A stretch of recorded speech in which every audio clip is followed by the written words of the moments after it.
jilekler şeşeklerini isin uyatıp özümü pişen şapkan balınlarda dağın avunar idim dağın bir yatıp özümü pişen şapkan balınlarda dağın avunar idim dağın bir yatıp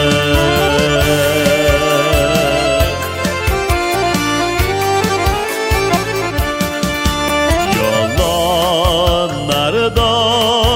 okılganlar jırlay şal şeşilerin jilige taratıp başalmadım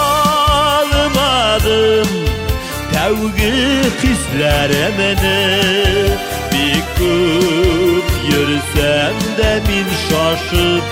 yaratıp başalmadım tevgi hislerimini bir köp yürüsem de min şaşıp yaratıp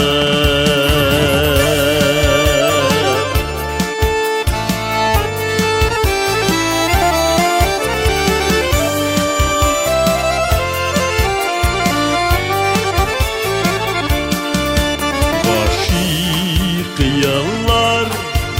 orta kalgan indi qaytmaz yine de qaytmaz uğratıp denemegenim ulda belirtmegen ulda yürgen kütüp mini yaratıp denemegenim ulda belirtmegen ulda yürgen kütüp mini yaratıp yıllar uzadı gel sağış bilen tuladı eysir yazmış bige Ayşe koyavsız yıllar uzadı